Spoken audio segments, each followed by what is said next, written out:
Good afternoon, everyone. Welcome to Canspy, a platform for auditing CAN devices.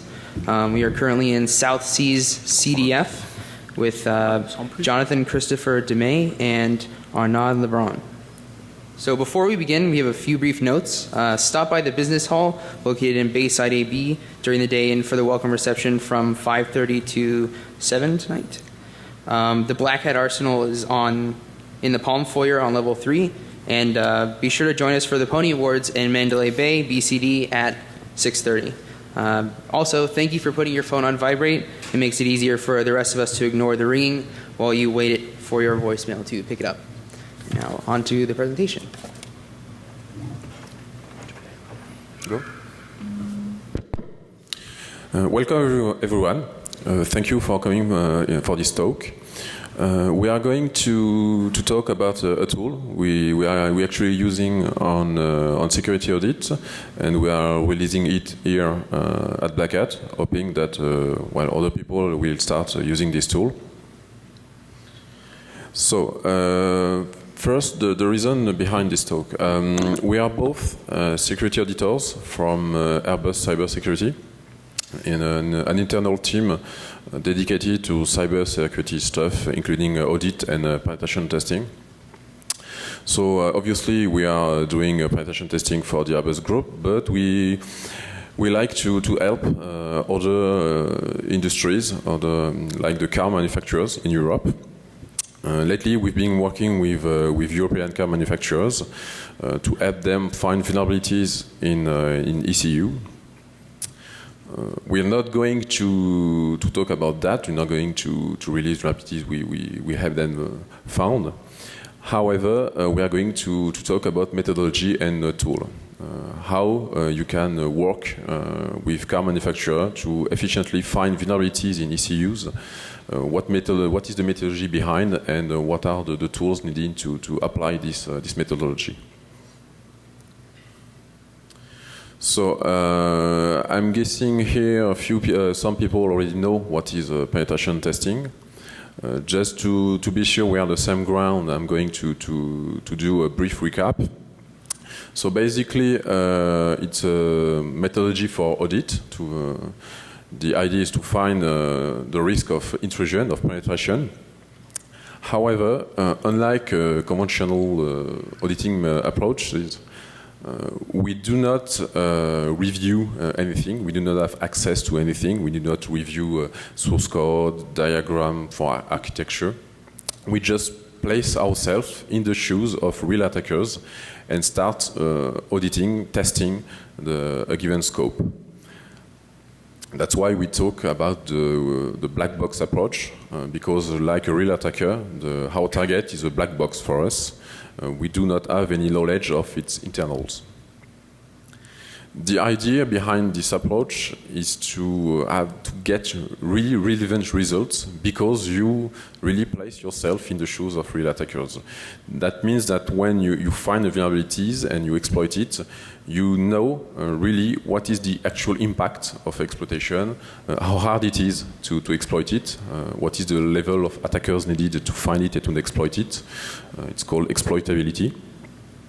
And this is really the main advantage of using this approach.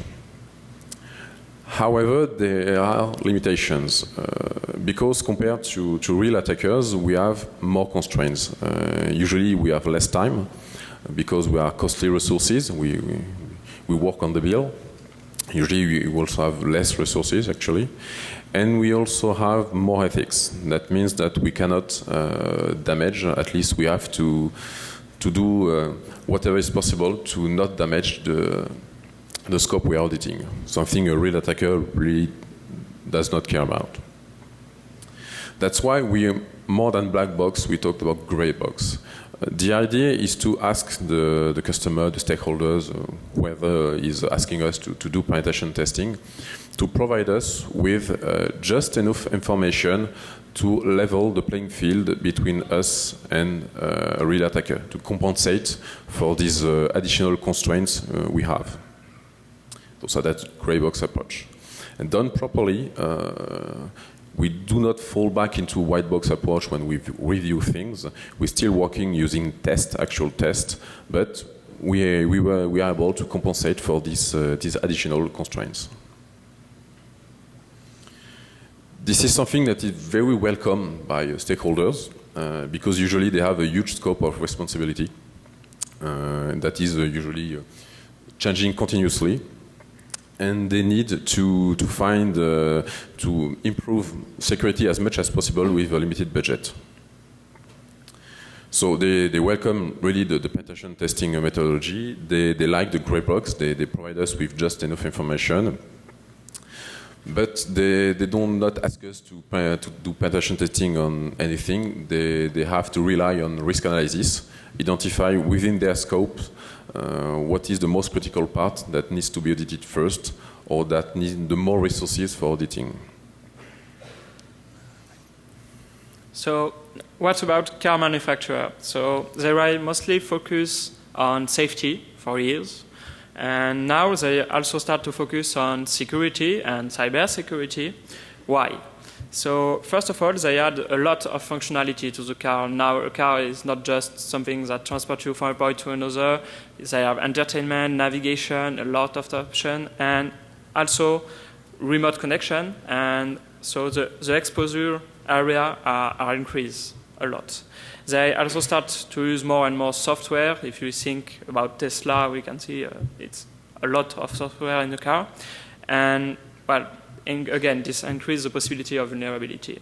But the real reason why is mostly about security researcher. And if you look on the internet, we can see some security researcher publication and something to be concerned about, because when your car can be crashed remotely, it's a big concern for a car manufacturer. So they start to really focus on security and to take that into account. So they proceed as for standard penetration testing. First of all, they conduct risk analysis, what is exposed, what are the consequences, the cost, etc.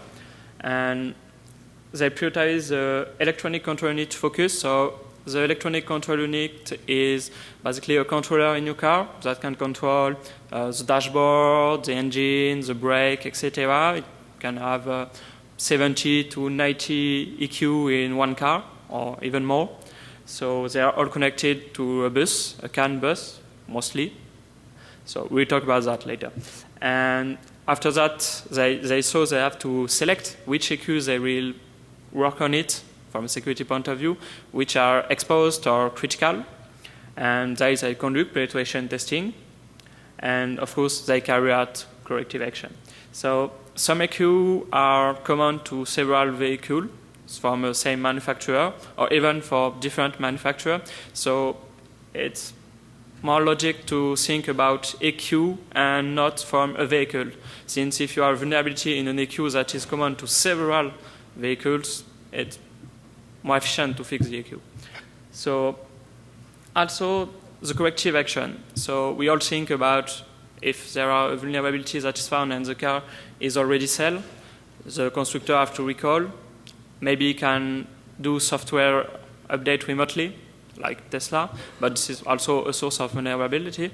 But recall is not just the only consideration. If, for example, they do the penetration testing of the EQ, but the car is already in production or in ramp-up, they will have, for example, so this can make the production flow different because, for example, if they use a debug port such as JTAG to set up an EQ for a model or for an option in the production flow, and in the pen test you demonstrate that you should use a secure way to do that with password, authentication, etc. This can change a lot the way they produce the car and they assemble the car. Another issue is they do not do the EQ themselves. They subcontract. Sometimes have subcontractor of subcontractor. So making a patch can be time-consuming and costly. So the corrective action can be more complex than for standard software on the IT world. So, good. An additional word about ECU being common to multiple vehicles. Actually, it's even worse than that because since there are few suppliers for ECUs, it's not unlikely to find a vulnerability that will be common to different ECU using the same basis from different car manufacturers. So, where we begin? We begin with exposed EQ. So, basically, what is connected. So, mostly the infotainment and navigation. So, we have Wi-Fi, Bluetooth, USB. So, nothing new here. It's not specific to car. It's common to everything using Wi-Fi or Bluetooth. But, however, you will still need a CAN tools to sniff the CAN bus and see what is happening when doing your test. The car also mobile broadband connectivity for software update or for remote diagnostic, even in case of emergency, if the airbags are triggered, so this contacts the emergency. But again, it's standard broadband system with conventional protocols or TCP, etc. And again, nothing really new here. It's not specific to car. So now what is really interesting us here is when you have found a vulnerability in an exposed EQ, but most of the time this EQ, since it's for infotainment and not critical application, it is not directly connected to the engine, the brake, or something really critical. It's on another bus, another CAN bus. So when you have access to this infotainment or not critical CAN bus, you want to do lateral movement and try to have access to this critical bus. For that, you can do reverse engineering of your protocol or try to break the security access challenge. So this will give you access to some features of the EQ. So we call that a debug mode or a higher privilege. You can have access to other settings of the EQ, and this will obviously give you more access to the car. Yeah. So CAN architecture. So this is an example of the most simple CAN architecture you can find. You have several EQ. So in the CAN specification, there are colored nodes, what's basically the same. They are all connected to the same bus. The priority mechanism is quite important. When several EQ are sending a packet in the same time, the priority is managed by the ID. So the lowest ID has the higher priority. So if two is talking in the same time, the one with the lowest priority will be sent and not the other. As you can imagine, you can have big congestion issue if everyone try to talk if every EQ try to send packets in the same time, only the one sending packet with an ID with high priority will be sent. And so low priority ID EQ will never talk, in fact. And another last point about CAN is about the acknowledge. The acknowledge system is not an acknowledge of frame receive, but since every EQ can do the acknowledge, it's an acknowledge that just says that the frame has been sent in the good way, not that any EQ have really processes it. Yep.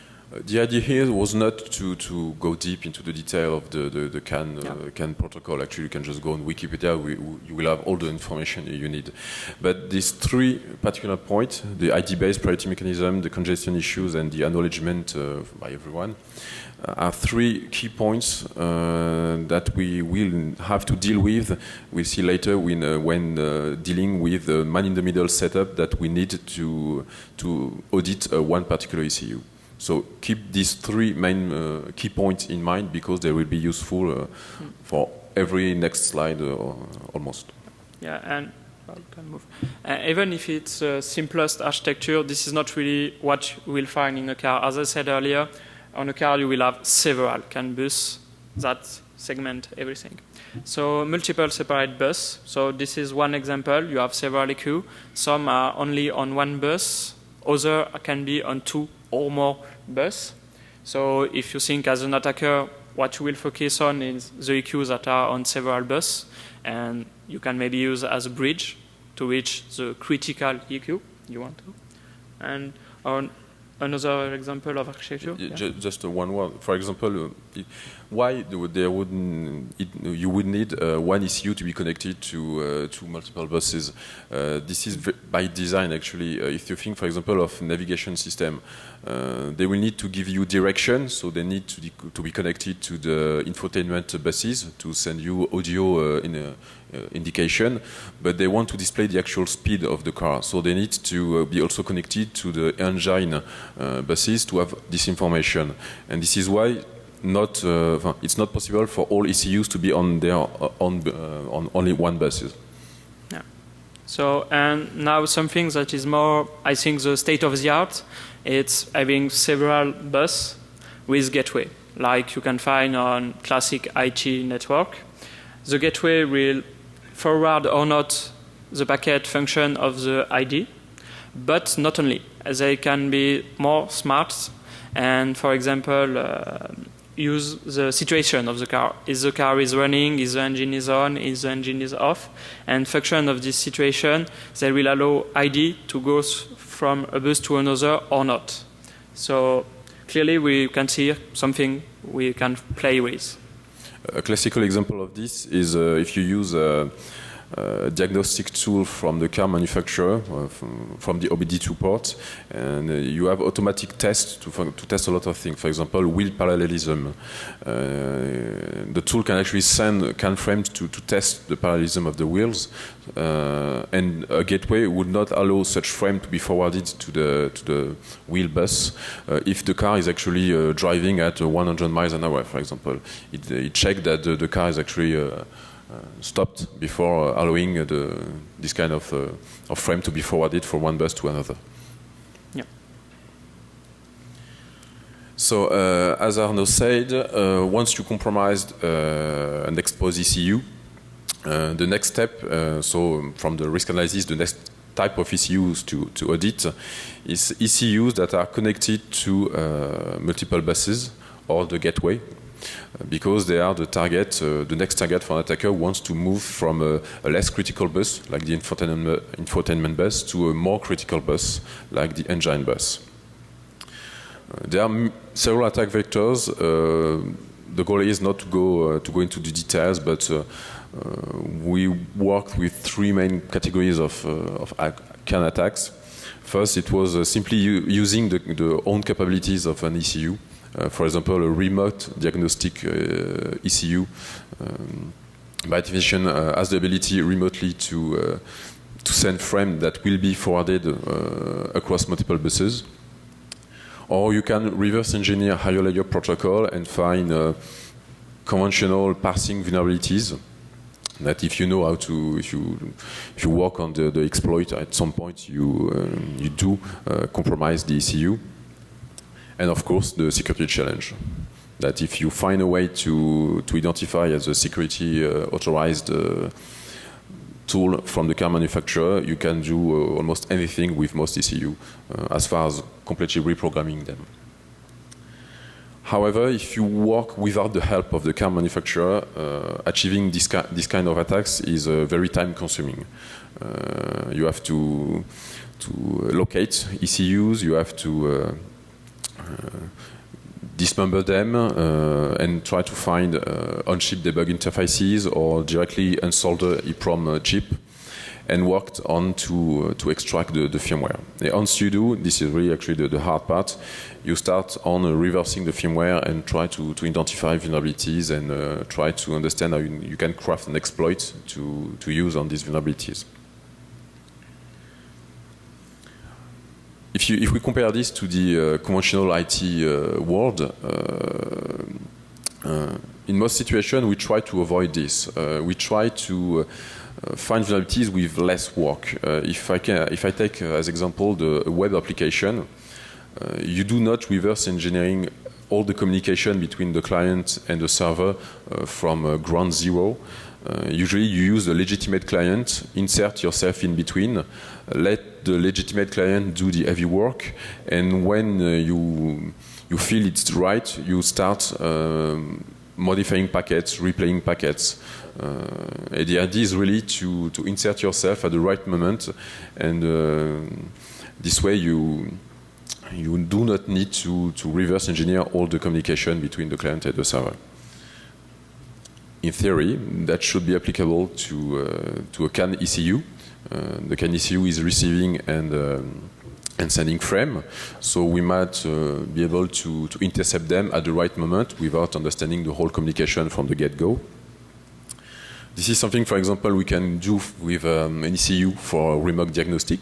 Since we are working with the car manufacturer, again, think of gray box, we can ask for the remote diagnostic tool that is provided to auto mechanics. And this way, we can let the tool do all the communication, and since we are able to intercept, and if we are able to intercept a frame between this particular ECU, then we can at the right moment start playing with the frames. Also, another way to do this is just to work on an ECU without the car at all, and to build an environment to simulate the car and work on in your lab.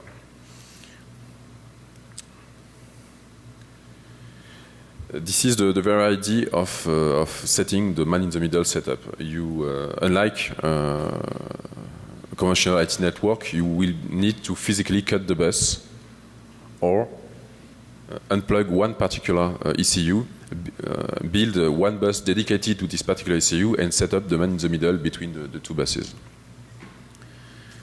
So again, you can do this in your lab by emulating the other ECUs, or you can ask, again, the help of the car manufacturer. Usually, all car manufacturers have integration bench when they try their prototype ECUs. It's easy to access the bus, it's easy to unplug an ECU. So working with them, it's quite easy to set up the man-in-the-middle approach if you have the proper tool. And that was our limitation when we wanted to work this way. If we take a look at the existing tool, first we have to keep in mind that the CAN protocol was designed to comply with timing constraints. However, most tools only have one CAN interfaces. So to do the man-in-the-middle setup, you will need to use two of them and bridge them together with the host computer. But such setup would add high latencies, and that would defeat the timing constraints. If you find a tool that has multiple interfaces, you have then to be sure that the microcontroller that is used by the tool is quick enough to handle all the frames that need to be forwarded between the different buses. On that front, most tools will use, because it's quite easy to and quite practical, a UART, usually over USB connectivity. However, at best, if you follow the standard, you are far from the needed bit rate to follow just, for example, an OBD-II at 250 kilobits per second. And you have to keep in mind that CAN buses can go as far as 1 megabit per second, and we need two of them, because again, we have two distinct interfaces, at least if we want to set up a man-in-the-middle approach. So again, UART is not at all a solution to do this. Finally, they provide with their framework, which is good. You not only need the hardware, you need the software to interact with the tool. However, as security auditors, again, that need to work fast because we are costly resources. We really prefer to use proven and standard framework. And the idea is not to build a new framework, which we did not do that at all, but to interface your tool with a known and proven framework, or at least design it in a way that will make it compatible natively. So with all that in mind, and from there we are starting to talk about the tool, we set several objectives. The first one was to have two, and that is obvious again, two distinct CAN interfaces, because again we need to forward frames from two CAN buses without necessarily using a host computer. We need to be able to forward the packets between two buses, but also we need to be able to modify, drop, replay, filter them in any way you want, guaranteeing the low latency and being able to handle the full bitrate of the CAN protocol. So again, 1 megabit per second. That's why we choose actually a connectivity that is well deployed in any computer nowadays, the Ethernet. 100 megabits per second is more than enough to handle even the worst case of man-in-the-middle setup for two CAN buses. And we wanted also our tool to be somewhat autonomous. So we'll see later that it can be powered over the 12-volt power source of the car, but we wanted to add an SD card reader so it could read, write packets from and to the SD card and also store different parameters and the whole configuration of the tool on an SD card. So about Canspy hardware, our main goal was to use as far as possible component of the shell and cheap one, of course. Why component of the shell? To avoid you or anyone who want to use our tools to have to do complex soldering. We talk about tools and knowledge. So our baseline is a STM32 microcontroller with a discovery kit that is less than $20. And you can find it on every provider such as Mouser or DGK. And why we select this is because it has two CAN interface. This is not like, for example, when you have an Arduino with Shield and the Arduino is connected to a CAN driver with SPI or serial, and the CAN driver is managing the logical layer of CAN. In this case, the logical layer of CAN is managed by the microcontroller itself. You just need electrical adaptation.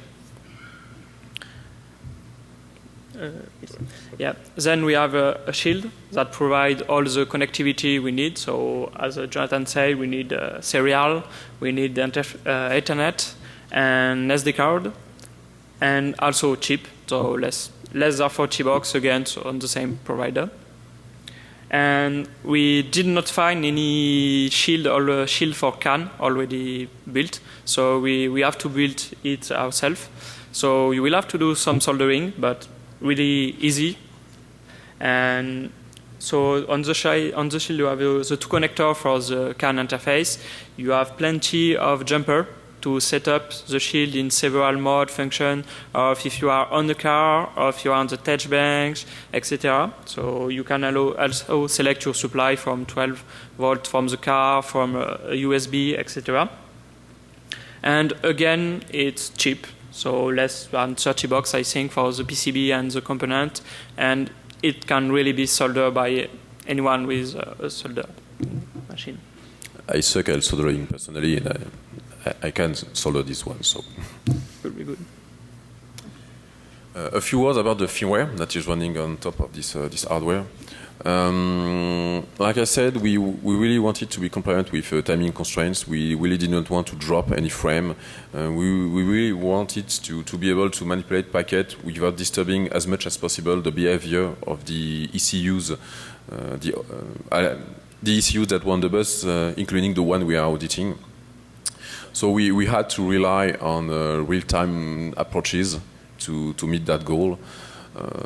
The idea with this slide just to explain to you that if you want to add new functionalities to the tool, it's quite easy. You have at the bottom an abstraction layer to handle input-output operation with the hardware. So you don't need to worry about this. There's an API dedicated to this. To be sure that your new functionalities will not induce frame dropping, if you comply with the design, that is one functionality is one service is associated with one device, and a service can either be an asynchronous one or synchronous one. The synchronous one handling the input-output events, they are given an absolute priority thanks to an upper layer scheduler, and that's it. Basically, you can add a new service. You use the abstract layer. You make sure you comply with these rules, and you can add the new functionalities without impairing the current performance of the tool. here I'm going to go a bit into the details of the tool. Like I said, for example, we want to be autonomous, so there's a filtering engine that is embedded in the tool, so you can either choose to filter the frames on the computer using the Ethernet port, or by providing rules to the tool to the engine directly. You have, like I said, every functionality for each functionality is one service.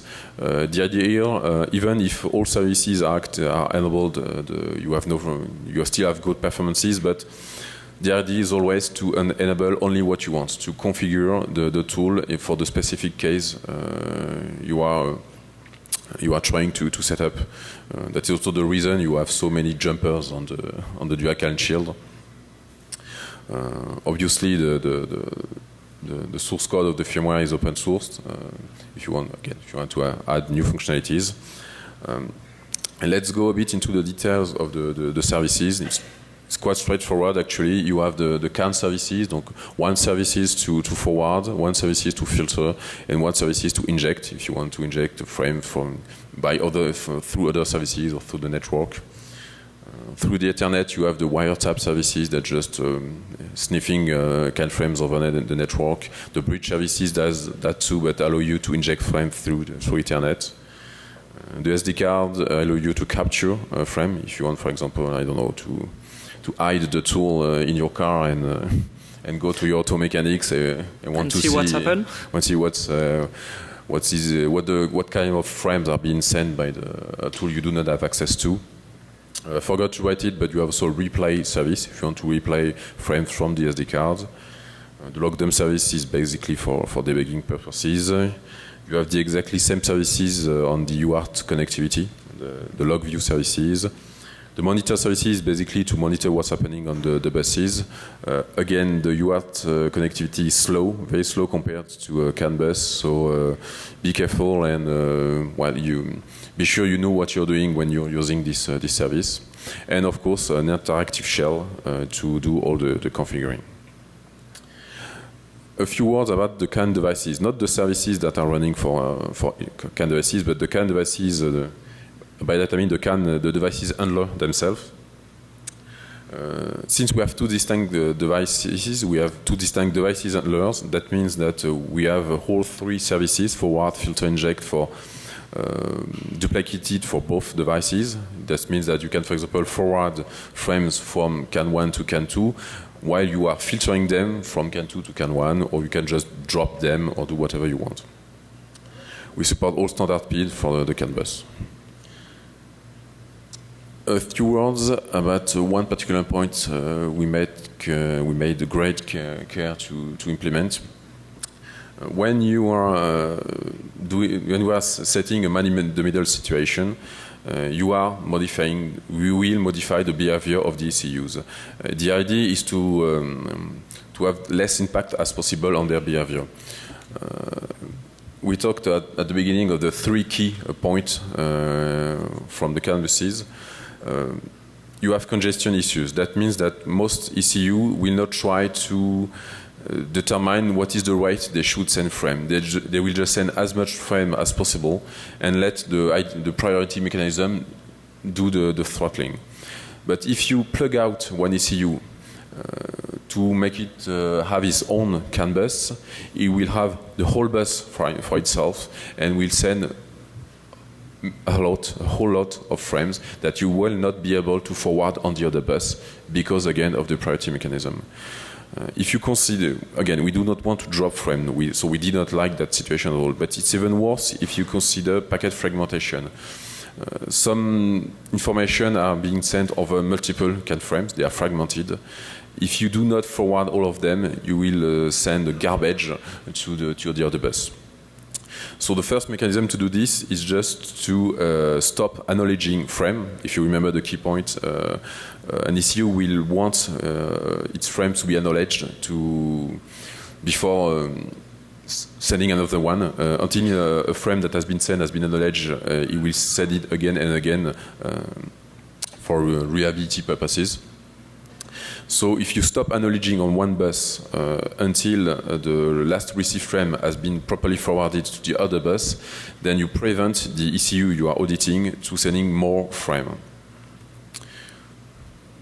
Very simple to understand, but you have to be able to control the acknowledgement mechanism at microcontroller level to be able to implement this option. It's just a true-false option on the tool, but there's a bit of work under there. For the very same reason, if you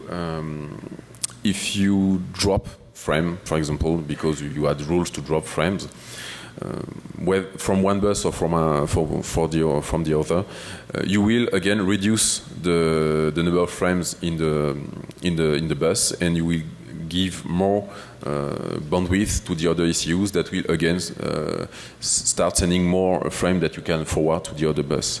The other option here is when you drop a frame, is not to actually drop it, but it's to send a dummy frame instead.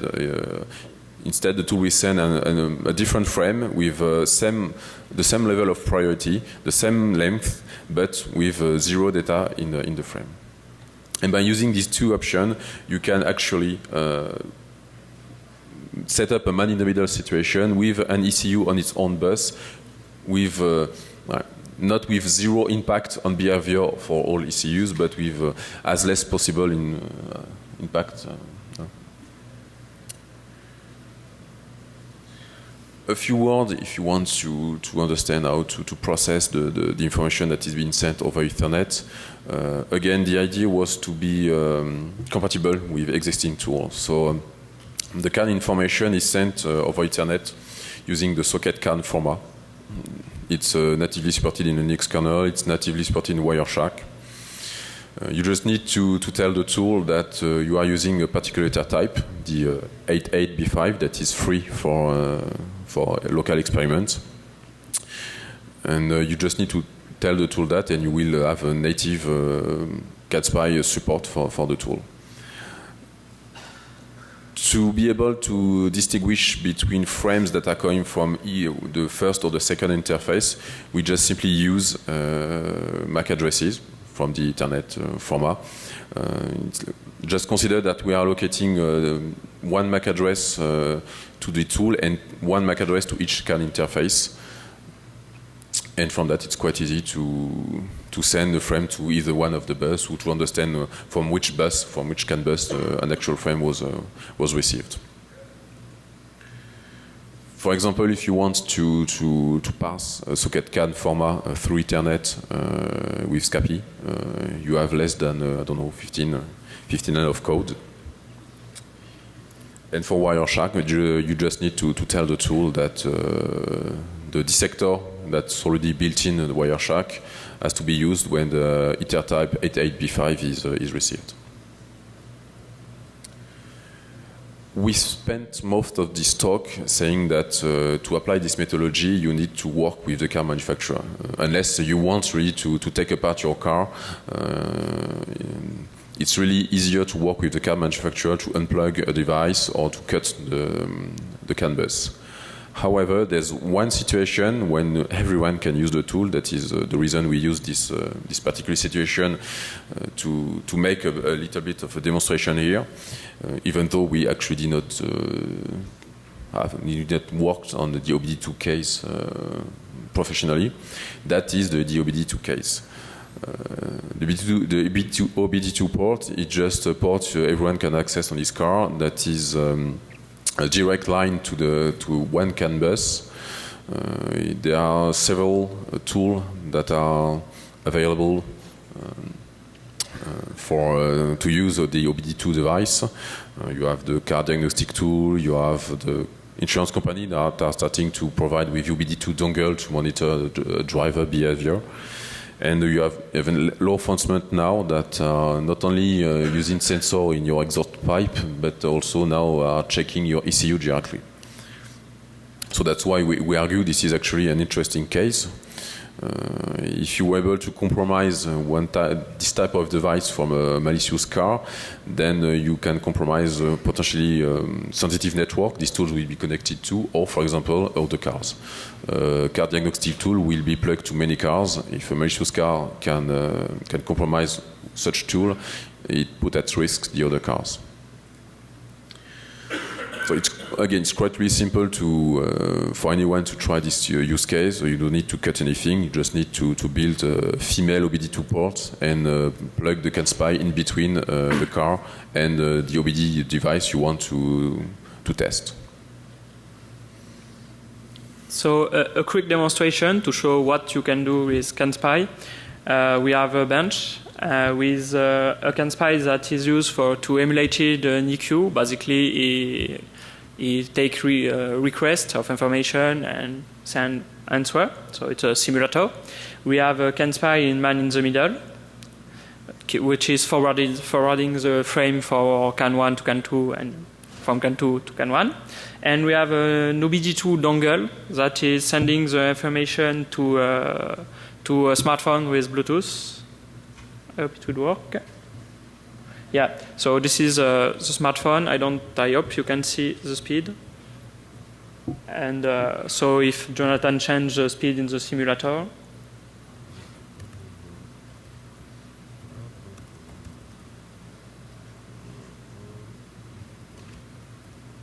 so in this case, we want to show how it is easy if you know something about the frame and if you have already done some reversing. To emulate an EQ, and this is something that could be useful if you want to work without your car, because it's quite convenient to work in your office instead that in your garage.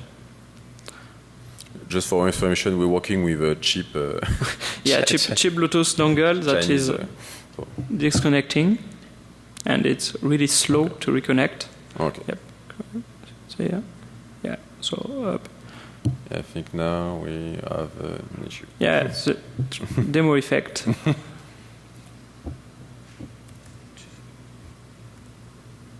So, sorry. You will have to try it yourself.